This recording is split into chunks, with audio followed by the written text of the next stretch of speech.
What was surprising to me is the roller coaster of emotions being a founder. I've always really leaned in on the importance of leadership and the importance of culture. But at a point in this company, I became very apathetic. And this was so confusing to me because I've never struggled with this. We were also a very lean team and couldn't change everything at once. My expectations were here. The teams were here. So I felt like it was me versus us. And eventually I became like, screw it. I'm just done. I'm just done. I didn't realize every startup goes through so many iterations and like the failure part is normal.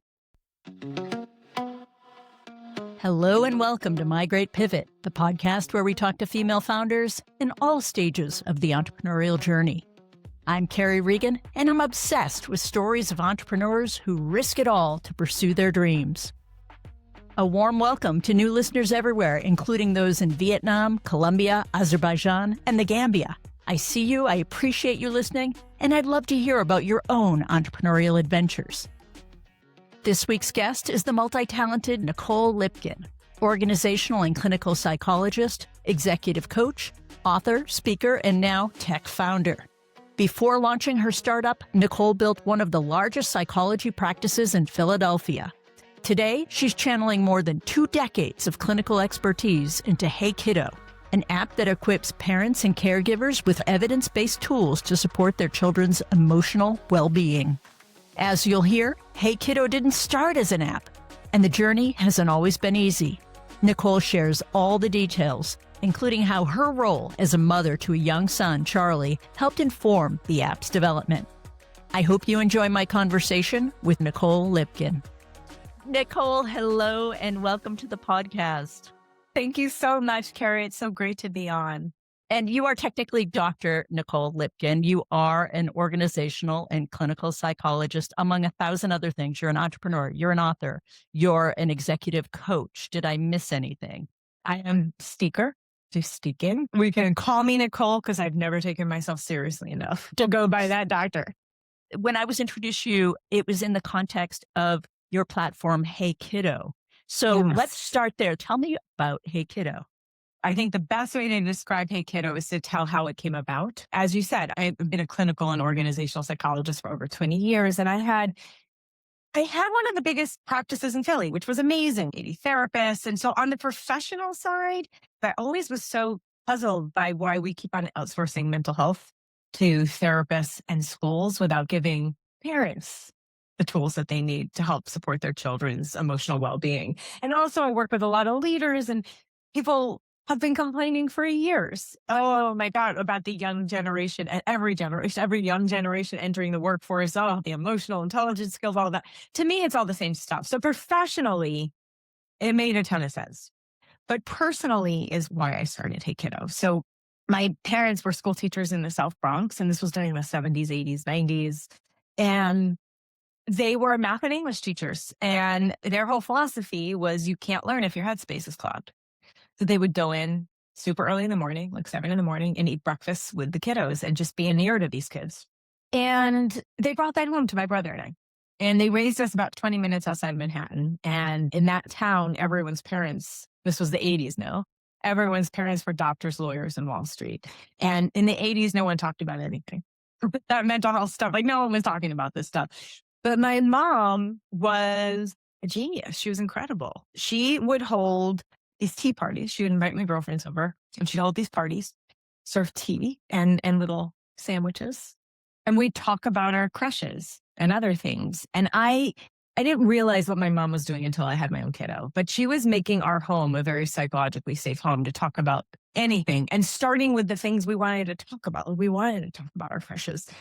As my friend group all got older, my house was that psychologically safe house. There wasn't a week that would go by that a friend wasn't over talking to my mom, like without me there, or with my brother's friends talking to my mom without my brother there. Like she was just that mom.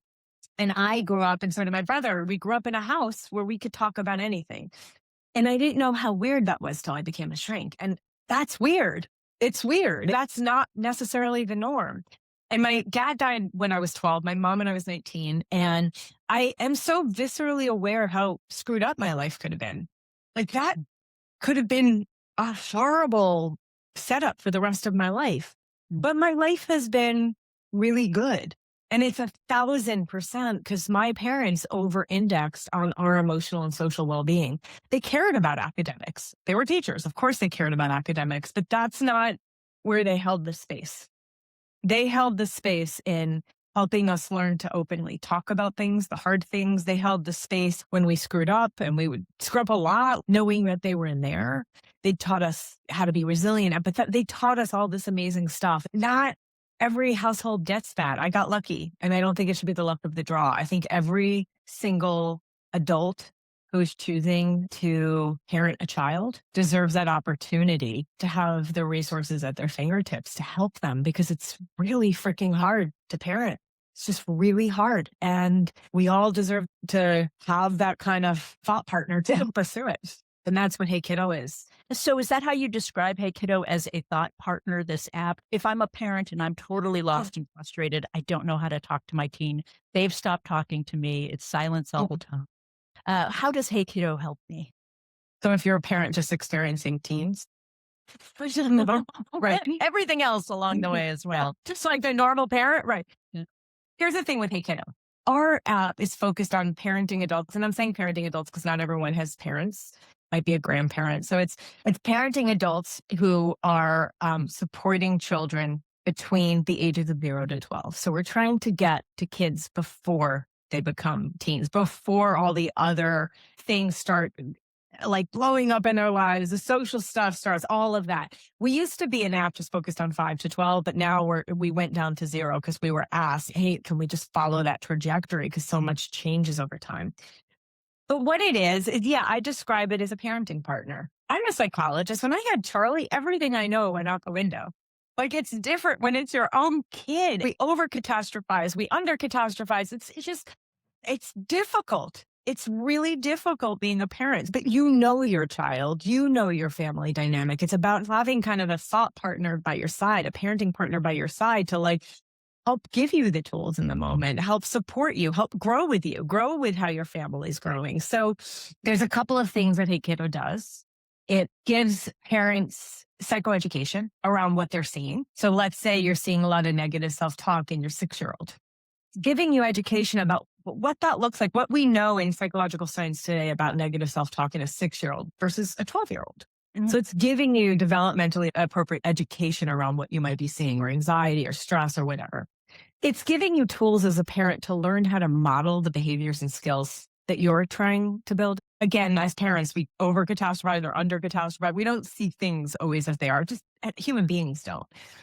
So it gives you the ability to start tracking emotions, like your own and your child's, and seeing what's actually happening over time, and then giving you insights. For example, it might say something like, hey, Nicole, you said you were really stressed out for the past 5 days, and now you're saying Charlie's starting to act out more.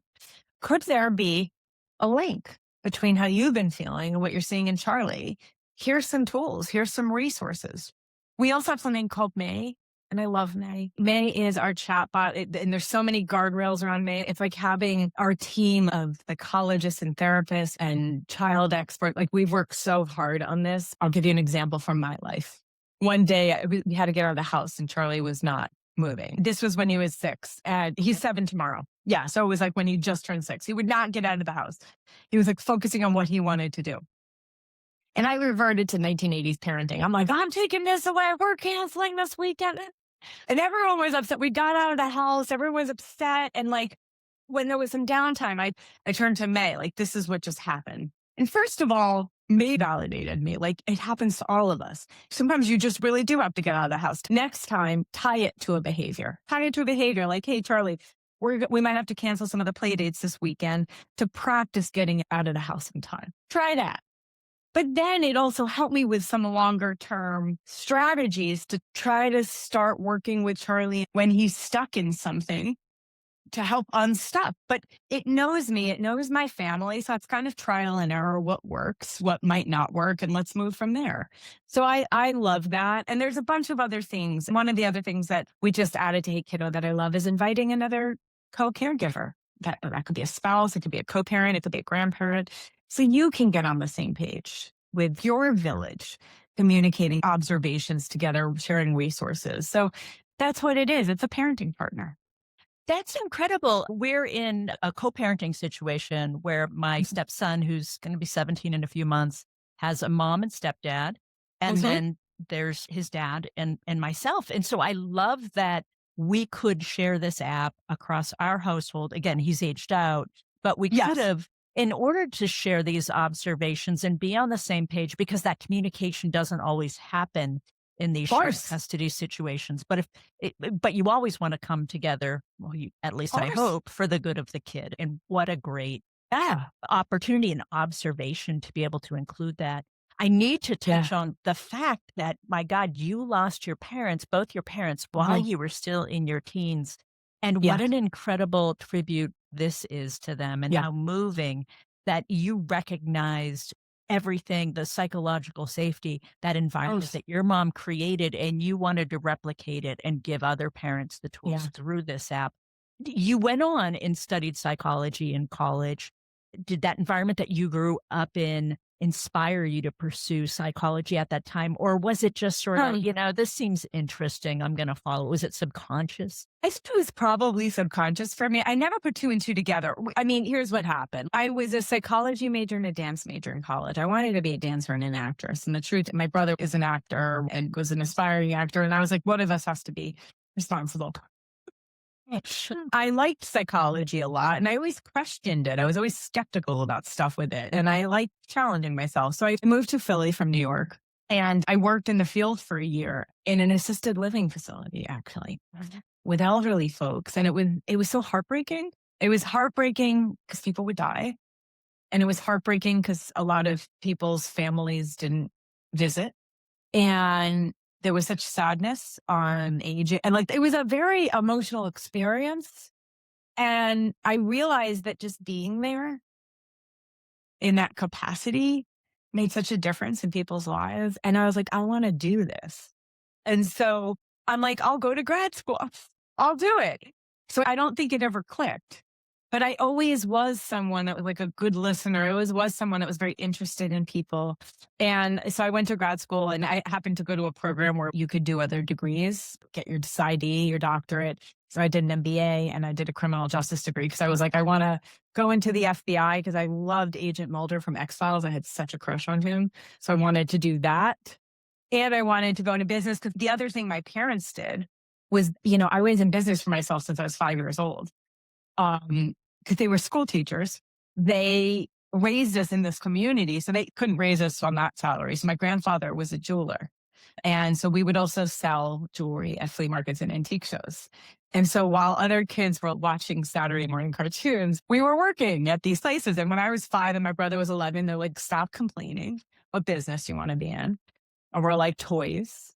And so they gave us $400. My dad taught us how to keep the books, took us down to the wholesale district in Manhattan. We bought our inventory. My mom was English teacher, so she taught us how to do the marketing and the selling. My grandfather taught us how to sell. Anyway, we were in business. And so when I talk about teaching us how to work through and persevere through failure and all of that, again, we were kids doing a business. We failed all the time. That's how they taught us. So I also knew I had to also do things for myself. I was never going to be a great employee.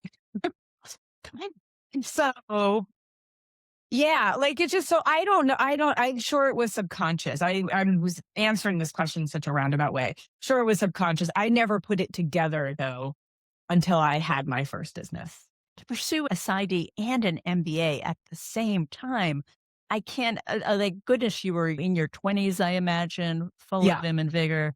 But the thought of doing that today just makes me want to go take a nap right now. Oh, Um, me too. I blocked out those 5 years. I blacked out those 5 years, but I'm glad I did it. Yeah. And so, because of this great education as a child and these lessons your parents Mhm. gave you, it sounds like that instilled in you this entrepreneurial streak, that even Yeah. with your PsyD degree, as you acknowledge, you weren't going to come out and go work for somebody else. No, I did. I did in a couple of years, but I was also building savings to start a practice while I was doing it. But I was never going to be a great employee. And it's funny because now I have a kid that has major boss energy, which is like, I have me as a child, and I'm realizing what a pain in the butt I was. But I always had that energy. And Yeah, I was never going to be a great employee, but I did do a couple of years working for corporation, doing other things. But then I started my own practice and I had a bad boss experience that really kind of a really bad boss experience that really shaped what kind of leader I wanted to be and what kind of person I wanted to be and what kind of business I wanted to run. So yeah, that entrepreneurial stuff that my parents built early on, that also shaped me big time. Incredible, those lessons from a young age. And so when Yeah. you started your own practice, you said you built it to the point where you had 80 therapists, one of the largest in Philly. How much were you doing the behind the scenes business work as Nicole MBA? And were you continuing to see patients as well? It evolved. I grew that practice for 17 years. Wow. So it evolved. So I stepped out of clinical work. I was doing clinical. I started as forensics and then forensics and clinical and then clinical. And then in 2007, I was like, I really want to shift into using my PsyD MBA, like organizational psychology. And I went and got my executive coaching certification. And again, I had done a track in grad school. That combination was for that. But I was like, it's been a little bit. So I did that. And in 2009, I opened up Equilibria Leadership Consulting. And 2014 separated the businesses, Equilibria Psychological, Equilibria Leadership. And so I stepped into organizational psychology and never looked back. I was definitely more my personality, doing executive coaching, leadership development, culture work, team development. I hired well for Equilibria Psych. I had great teams. So I hired well, the well-oiled machine. I had a very good culture. It was a great business. I didn't love it. I didn't love that business. A second in that business felt like 40 hours. Yeah. Because, before COVID, mental health was very different. I'm one of the OG psychologists in this area, been around for a while. We were screaming and fighting and kicking, like, pay attention. There's a crisis building. Everyone started paying attention during COVID. But before, you're fighting with insurance companies to get paid. It was annoying. It was annoying. And managing therapists isn't the most fun. I have to say that too. They're wonderful, but managing them, ugh. God, I got told once I was bringing up someone's mother issues. I'm like, God. Yeah. So I opened up Equilibrium Leadership and Hey Kiddo, that kind of sat in between both businesses. But after a while, that became three businesses. I also had a newborn and as an older mom, and that became too much. And I had to make a decision and decided, even though Equilibrium Psych was a very stable business and very, well run, well oiled machine, that was the one I had the least joy from. And I felt like, Hey Kiddo, I could have a larger impact in the emotional well-being world. So I decided to sell. What was that decision like? Because like you said, you spent 17 years in that practice, building it up from the ground. What was it like to let go of that? Oh, that is a story, Carrie. So the truth, I'm going to speak candidly about this. That business, my husband would always describe it as staying with an abusive husband for the money. Mm. And that really resonated with me because that's what it felt like. Again, it was a very stable business, but I just didn't love it. And when I made the decision, I made a very hard decision. I would get calls from private equity all the time to buy it. Like, again, this is now during COVID. Private equity was buying all the businesses. I just couldn't get myself to do it because I had some friends on practices who did it and they come in and they rip things apart. And they change the culture and change the people, all of that. And so as much as I didn't love the business, I loved what I had built and I loved the people that helped me build it. And again, given that I do organizational psychology work, there's a lot of cognitive dissonance. Like, okay, I can cash out and retire and have that life. Yeah. But it doesn't feel right. And I guess my philosophy in life is and this is definitely from my parent, I don't need to die with all the money in the world. Right. And I don't, it's not about money all the time. These VCs are throwing big offers at you to sell your practice during COVID because so many people are suddenly turning and needing these sorts of services. You just turn them down. Yeah, I couldn't do it because it didn't align with my values and what I had built. And so I ended up selling it to a consultant that I had worked with, and it kept people together. But I will tell you, for a year after at 3 a.m., I don't know if this was just the beginning of perimenopause or the reality, but I would wake up at 3 in the morning with crippling anxiety for about a year. after. And I know a lot of founders, when they sell their businesses, have a lot of anxiety afterwards. Huh. I did. And it was just like, what did I just do? Because I didn't choose money for my family. I chose doing what I felt was the right thing. And again, I didn't sell it for free. I still got money from it, but I didn't get the FU money that I could have gotten. You know what I'm saying? Sure. So it took about a year to manage that. Oh my God, what did I just do? I sold it January 1st, 2022. Charlie was, God, 1.5, almost 2. I had a kiddo. I had equilibrium leadership. I had like clients going through COVID. All the companies I was working with, all the CEOs I work with were also like going through massive crisis in their companies. Everyone was going through massive crisis. We're all going through it. It was insane. So some of the anxiety was also, I was missing out on my kid. I remember the first year of his life, I'm on calls, breastfeeding on Zoom. There was a big turning point. I remember I was driving through Lincoln Tunnel pumping on a conference call in traffic. Guy to the right of me is looking, my boobs hanging out. I'm like, what am I doing? I'm not enjoying my life. And that's when you So it was, decided you had to sell. I had to let something go. I had to make the choice, and I had to make the choice, even though it was the most stable and the most lucrative. I had to make a choice to let the thing that was the most dragging me down thing go. Wow. And I made a choice that aligned with what at the time felt right. In hindsight, do I wish I had all that FU money? Yeah. But I still feel good about it. You might have been up at 3 a.m. for different reasons, if I might have been up at 3 a.m. for different reasons. Exactly. So, Hey Kiddo, so many people have an idea for an app or a platform, and it never gets beyond the idea stage. How did you push through? How did you actually make this happen? Well, let me be honest with you. This has been the hardest professional thing I've ever done in my life. When I first started this, I'm like, I know how to do business. I know how to do.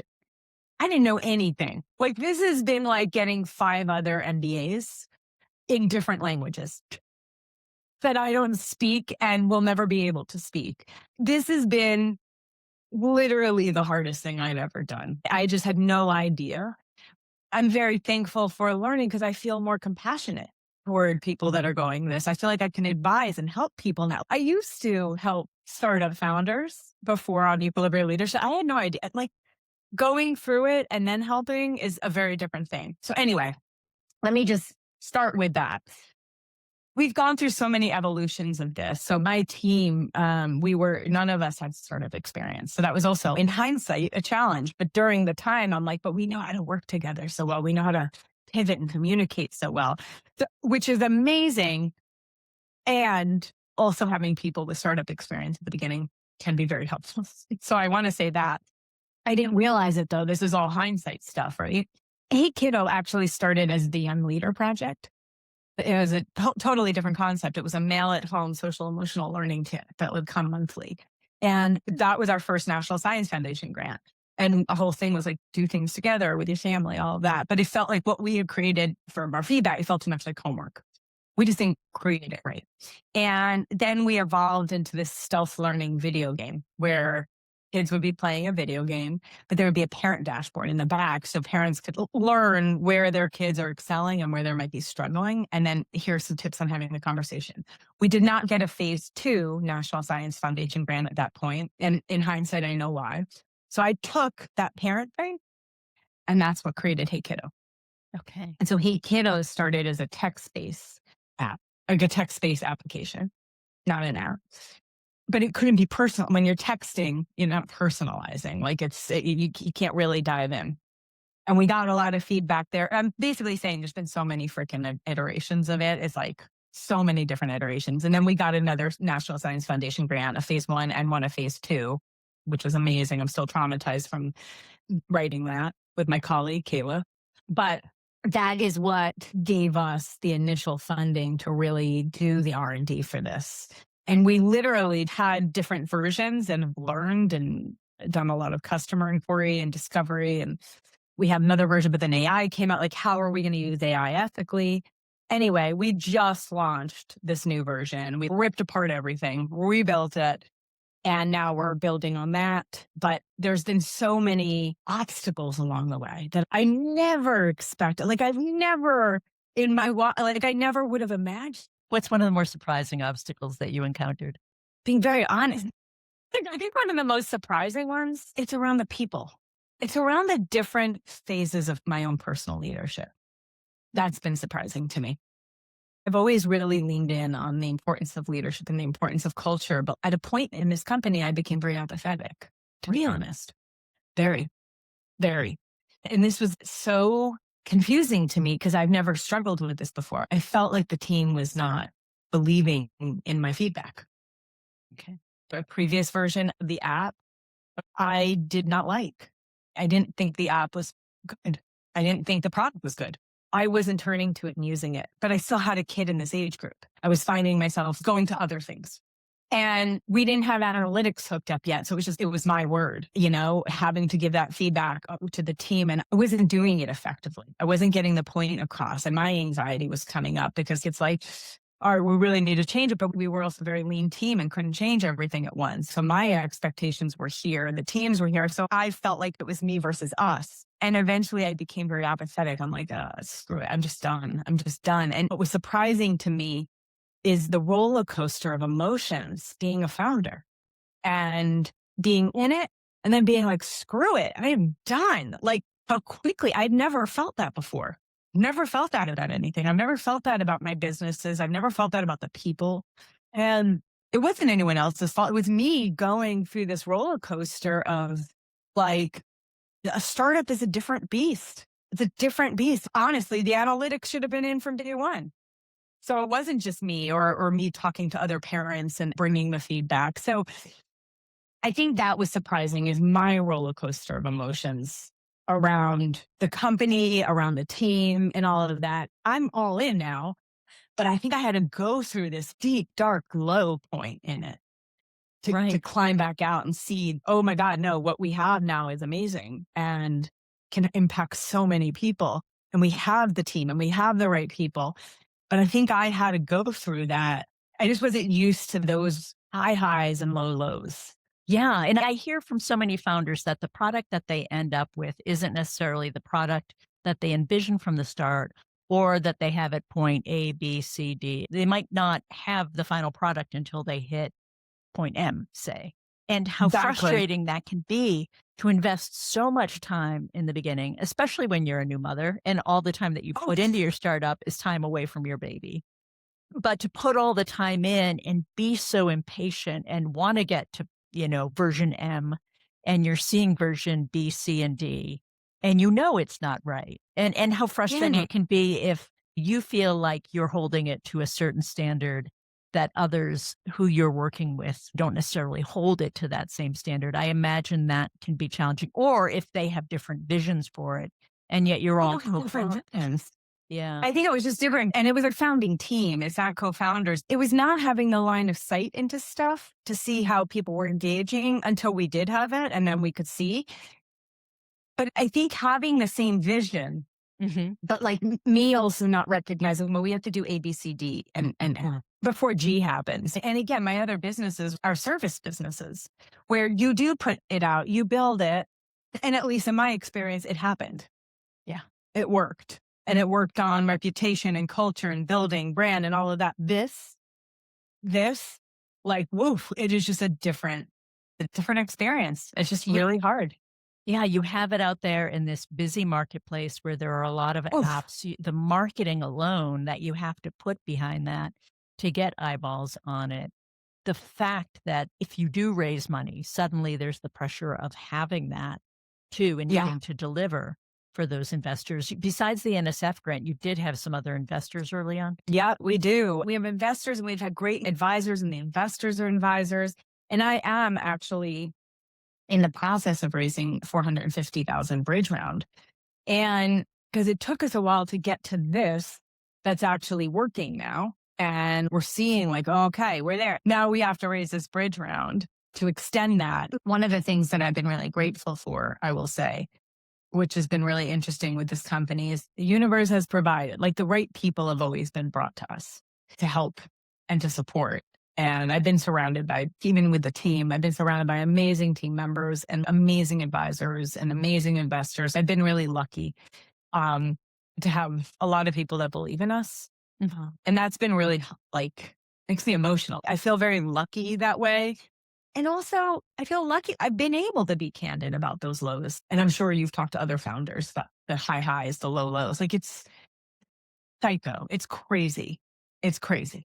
Yeah, and every founder mentions it, but there are all sorts of other dynamics when you're part of a founding team. It's tough enough when the female founder is solo and you're going through these ups and downs, but you also had to manage the dynamics of this entire team. How did you assemble your team and how did you bring on your advisors, find your advisors and your early investors? It's very interesting. So Kayla is a clinical and organizational psychologist too. And she started working with Equilibrium Leadership in 2017. It's been a while. And I did something you're not supposed to do. I hired her based on this contract we were about to get through Equilibrium Leadership, which was humongous, but it was not signed yet. Uh-oh. And that contract disappeared. Uh-oh. And I'm like, oh shit. I hired her. So I grabbed her, our interns, and I locked everyone in my living room, fed them for a week, and Young Leader Project was born. And I was like, because we're going to use this time to do that instead of being like, oh my God, I don't know what I'm going to do. We birthed what is now Hey Kiddo. So Kayla has been here from the very beginning and she's incredible. So this is interesting. So as needs came and as we started developing, Kayla's siblings joined. Oh, wow. Our sister, who's amazing, who's our head of content, of instructional design content. She's an incredible therapist. She joined. And then Matt, her brother, became head of technology. So this was also the interesting dynamic that existed. Amazing. They are amazing. And they love each other very much. So they work very well together. But all their titles also encompassed product. Yeah. And that was where where I was really struggling also, because it's a really wonderful dynamic and also a very complicated dynamic for someone that's on the out. Like I've managed friends before and I've even managed family before. This was very different.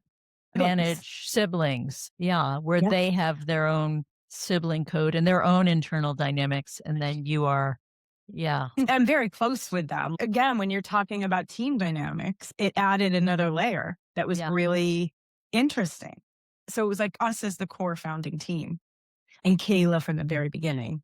And then other people have joined, like Nafisa, who is now our head of product. She had reached out. That's what I'm saying. People have come at the right time. She was the one that had all the startup experience. She came and was very different personality than all of us. Very different. Me, Kayla, and Dami, you're talking about a bunch of therapists. I couldn't be more touchy-feely. I couldn't be more emotional, right? Nafisa has brought a lot of discipline to the team, which is amazing. Again, she has strong startup experience and like, no, we're going to do it this way. So she came on. We had other marketing people come on. My husband has supported us on the social media side. And now, given his career going up, he's stepping back. We have another team working with us on the engineering side that's amazing, and graphic designers, and we have amazing interns.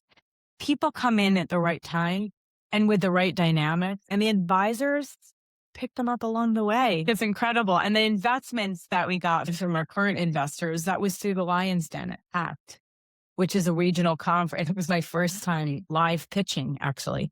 Oh, we were waitlisted. We got in. I think like 50 companies get invited. So we got in. I was psyched about it being the first time pitching because there was no Q&A. You're just taking different tracks and people are in the room. I didn't realize that it ended the day with the Lion's Den, which is like Shark Tank. Okay. And I find out I'm one of 3 companies that gets into Lion's Den. I'm like, what's Lion's Den? And I mean, honestly, it's probably better that I wasn't prepared for that, but I had never done the valuation thing and the backing. Anyway, I'm on stage. There's a huge audience. That's how I got the investment. 2 of the investors took a bet on me and the company and the team. It must have been a really good pitch. I think it was an emotional pitch. It was interesting because this guy came up on stage and took the mic from me. Talk about like female founder thing here. took the mic from me. And I had talked to him for like 3 minutes in the room when I was originally pitching. And he was like, what we're doing had personal meaning for him. We talked for a couple minutes. Anyway, he comes up on stage, takes the mic from me and is like, if you don't invest, I'm going to invest, and got very emotional. And I was like, oh, thank you. This is when I'm negotiating the terms with the Lions. And he goes off the stage, and afterwards I saw him and he's like, I'm sorry Kanye Wested you. I just didn't think they were taking you seriously. And I was like, what are you talking about? I was in the middle of negotiating with them. I thought you were just really wanting to invest. He's like, no, I just didn't think they were taking you seriously. Like, what? I was negotiating. That means they were taking me. Like, what the? Wow. Yeah. Was this like Shark Tank where you had to agree on a valuation for your company and a percentage to give them in exchange for a set investment amount?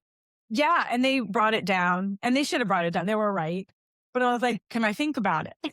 And then I went through a lot of due diligence with them and they invested. Yeah. Okay. Yeah. Yeah. I hear about that even what happens in the room is not necessarily what happens in the end, but you did negotiate and go back and forth and bring them down. You didn't give away, 50% of your company for $500 and a handshake.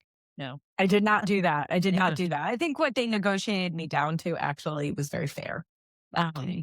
Where the company was, and they've been great.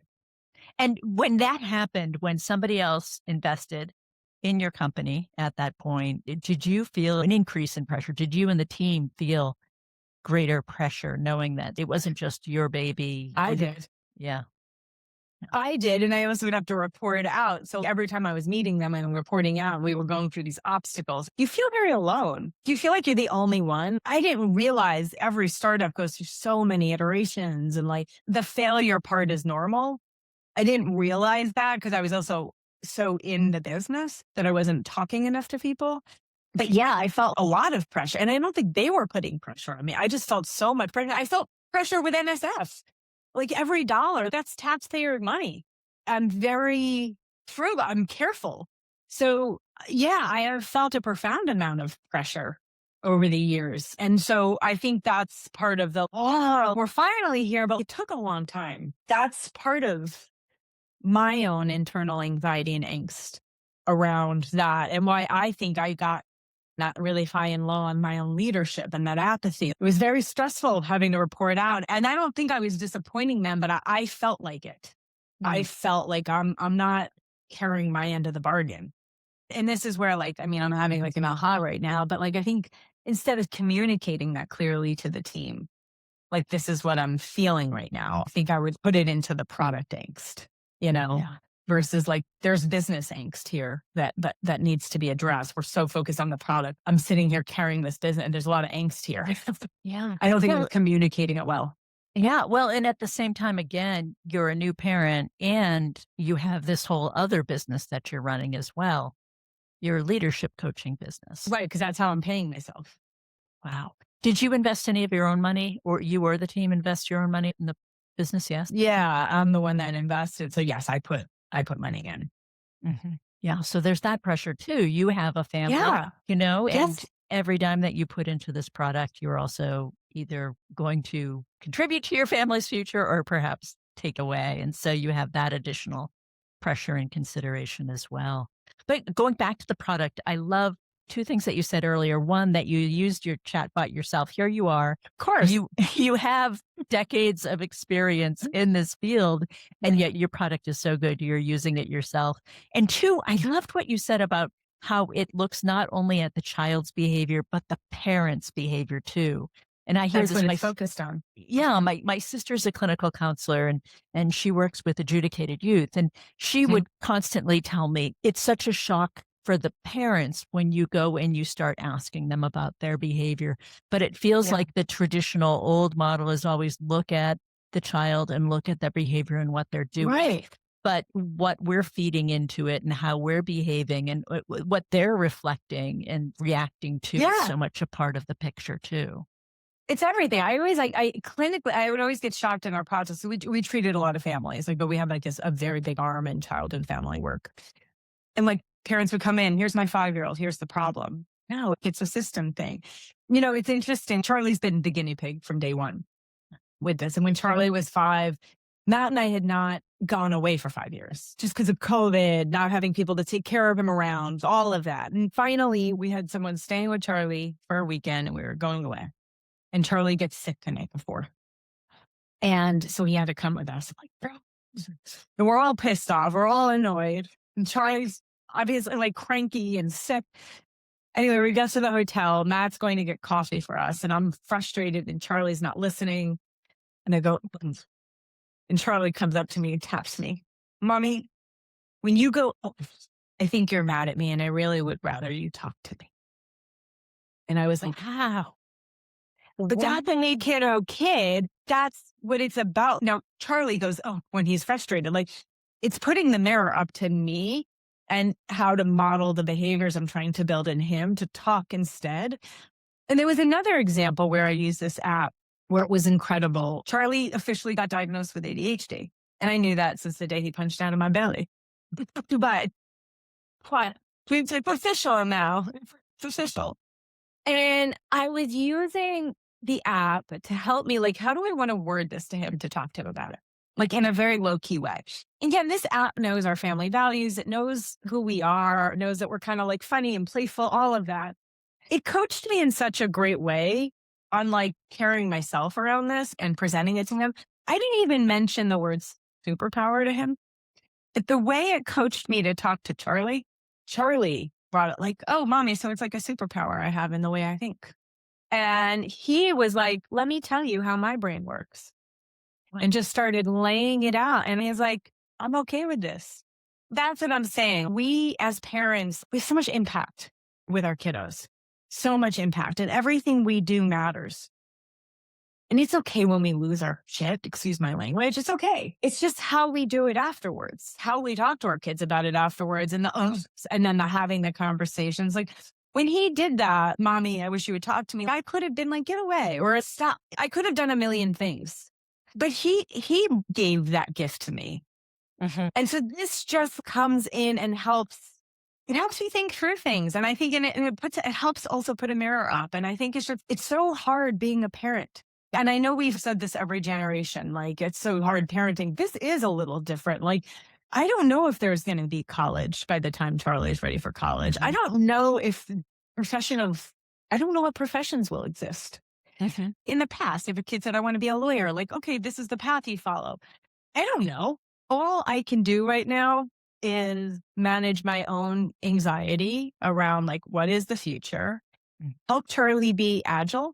Help him be flexible in the way he thinks and the way he approaches things, because we're going to all have to be flexible. None of us know what the future brings. All we know is that we have to be flexible with things, and we have to know what we believe and like strengthening those values and all that. And that's what I think this app does really well, is helping to be a partner in that. You mentioned a couple of times that the app knows you and your family. Is that AI learning that's going on, or do you fill out a survey at the beginning? You're doing some onboarding. You're answering some questions in the beginning. There's different components of it. We had built the engine, the brain behind it, before AI came out. We decided to keep our engine because it's really thinking like a psychologist thinks and how we think through things.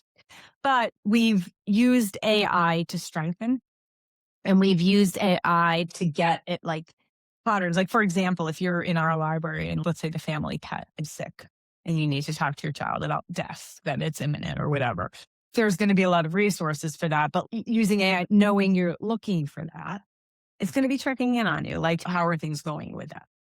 So there is the chat bot, but that's for in the moment when you want to engage. But then there's also daily, like you have identified what you're trying to work on with your child. So there's daily creative arts activities, questions, psychoeducation for you. There is there's resources, there's tracking. Like I said, we over and under catastrophize our children's stuff and our own stuff. If you want to actually track and see what it really is, there's that. So the tracking is if I notice tics in my child, not the little critters, but if I notice my child had certain behavioral tics or verbal tics or whatnot, I could start logging that so I could track it and see how much of an issue it is. Is that what you're talking about with the tracking? Sure. It's tracking emotions in you and your child, like how are they doing, tracking that over time. The behavioral stuff and the tics or things like that, there's resources in there But we actually did have behavioral tracking. We decided to take that out because we're not trying to replace therapy. Hmm. It's important. This is not a replacement for therapy. This is not a replacement for another human being. This is a partner for you. Let's say if you're working on helping your kid pay attention or focus, or you're helping them with negative self talk or whatever it might be, the coaching, whether it be through the creative arts activities, through May, it's geared toward that. And as you evolve and as your kid evolves, that changes over time. A thing might happen, like the family pet might pass, and that's what you're focusing on. So the more you use it, the more it gets to know you all and help you and support you. And ideally, parents would check in all the time, like daily for 5 minutes, because that psychoeducation component, it's building you as a parent a couple times a week. And May, when you need it, like when the tantrum's happening in the middle of Target, whatever. Help me, May. Well, Oh, I love too that the time commitment isn't extreme, that some of these activities, they're 15-minute activities. It's helping you have those guided, more constructive conversations at the dinner table, as opposed to just saying, what did you like about school? All of it or nothing. yeah. Now, what happens when the child turns 12? Do you have plans to extend it beyond that, or does May just cut you off then and tell you? No, it doesn't. It's not going to cut you off. It's not going to cut you off. We're thinking about that right now. Like I said, we started at parents that have kids between 5 and 12, and then we got asked to go to 3 and now 0. So we're thinking about it. Parents that have kids that are 13, 14, it still can work. It's just interesting. When a kid becomes a teenager, it's just different. The needs are different. So we are thinking about how we want to help support parents as kids get older. Because again, then it's very much, how do we focus on your own annoyance with your kids? Again, the teenage and some puberty and sex and all this, like puberty actually we deal with, but like all of this stuff, drugs and all of the stuff that happen, with a teen, or my kids locking themselves in the room, like all of that stuff. We have to think about that. We want to be very intentional about that. We may or may not focus on that. I don't know yet. I appreciate that you're giving it the appropriate weight. It would be so easy to just sort of bolt together a bunch of AI generated content and claim, but you really are being the ethical therapist that you are in giving it the weight and the time that you need. So marketing, what are your primary marketing levers? What's proven to be most effective? We just launched. So we are doing some paid advertising. We have our social media channels, and so do a lot of organic stuff, videos, carousels, things like the educational stuff. We're actively forming partnerships. Like my dream for Hey Kiddo is to get it in the hands of people, whether they can afford it or not. And I recognize we have to be profitable in order to do that. I recognize that. But I really want this in the hands of anyone that wants it. That is my ultimate goal. So for me, some of these partnerships are very important. Like, how do we get this in the hands of foster families? How do we get this in the hands of the Boys and Girls Club of America, the non-for-profit organizations that are serving, let's say, people in shelters, like families in shelters? How do we get tools to people? And also, how do we make this not only accessible, but in the language we're using for people, make it resonate for people? What might resonate for you as a parent might be different from the person down the street or in a different community or in Kentucky versus New York. How do we make this so it's accessible to anyone that wants to use it? That is a very important thing for me. And that's a very hard thing to accomplish. So it's going to be over time. But right now, I'm also focusing on building those partnerships. So there's direct to consumer paid.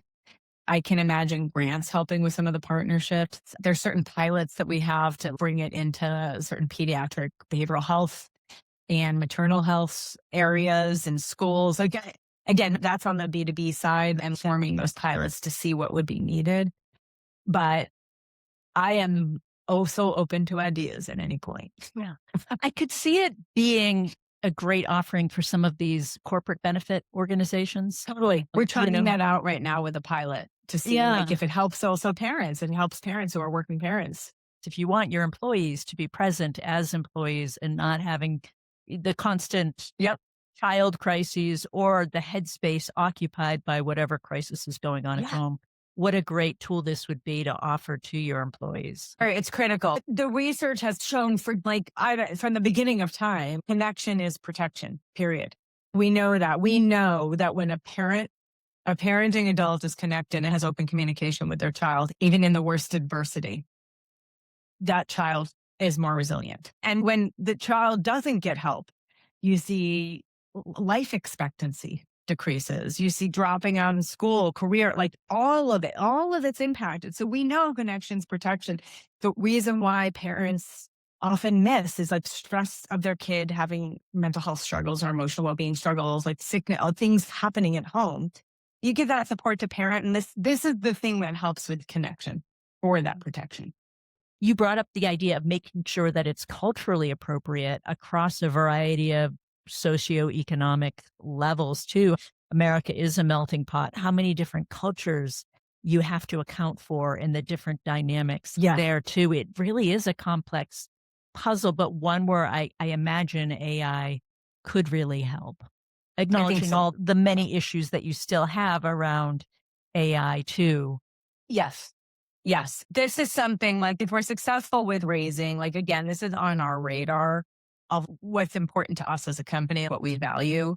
This is something that we need to be very thoughtful of as we continue developing this out and providing that support. Yeah. So what is your strategy for your raise? So we're raising 450. I am working with advisors to help make introductions, any introductions. I'm open to any introductions. Again, I think it has to be people that recognize that the impact can be so massive. Like this is an impact play and also it can make money. It's both. It's both. But there has to be belief also in the impact side. Like it matters. It matters to me where the money comes from. I need people to believe that you can make money and have great impact in the society. Like both can be true. So I think that I'm going with my inner circle first and then an outer circle, but hopefully that inner circle and the people they know, that warm introduction, hopefully that can produce. And then that outer circle, I have a big plan. But I think for us, it's angels and high net worth folks right now that are going to be most interested in us because we don't have so much traction at this point. But what we do have is very positive. I have a friend with a startup who's about to go pitch to some VCs through a program. It's just a pre-seed round. And she came to me and she said, I'm supposed to come up with a number for launch to MVP. And then I need another number for the first 3 years. How do I even begin to come up with a number? How did you come up with your 450K number? Again, I have some amazing people in my circle. Some of my advisors helped me think through the B2B modeling. I knew the direct to consumer modeling, but Nafiza actually introduced me someone that she's worked with a lot in different startups who is a financial mastermind. And so he also helped me put a model together, looking at our CAC, looking at all of it. And I actually had it at 350 originally. And he's like, no, you need this. So we backed into it through a month and a half of heads down, looking at every possible this figure, ripping all the projections apart and rebuilding them. And we all know projections are projections, but the numbers behind our projections are really reasonable. It can be very profitable. It can do amazing things. Yeah. And so I love that you did take that month and a half to really hash this out and drill down what kind of resources will we need? What kind of runway will we need? Yeah. What investments, strategic investments will we need to make in order to start to generate this amount of recurring revenue every month in order to reach this next milestone? And that was, I will tell you, Carrie, that was like that. I mean, it was a very painful process, but I also have been working with this company Forecaster, which is an online forecasting, and you have an analyst that works with you that I would meet with every month. And so we, for a long time, were building this model. But I wanted to rip that model apart. And that's why I started working with this guy. I wanted to rip it apart and rebuild it with someone that had been there, had done many startups. So that's where this came from. But like, as a founder, I've always been in the numbers really deep. But that's what I'm saying. It's like having 5 different MBAs learned in a different language. Like this was a language I had to learn. And this has been a brutal one. But just that you brought that level of rigor to it to make sure that when you are asking people to invest, it's with eyes wide open, that you have really done the level of diligence needed Yes. to stand behind the numbers that you have on that sheet. 1,000%. So we're starting a new feature called the Female Founders Wish List, where we ask female founders what product or service could make a big impact on your business today, or at least make your life a little bit easier. Something that you could put on a wish list that's actually conceivable that a complete stranger might come up with after hearing this, say under $5,000. What would be on your female founders wish list? One would be any influencers that are willing to play with this and look at this and then put it out into the world. That would be amazing. Number two, legal. We definitely need support on the IP side. And three, anyone that knows of anyone that's interested in investing in high impact and potentially highly profitable businesses. You've started businesses, you've sold businesses, you've launched businesses while you were running other businesses and had a newborn.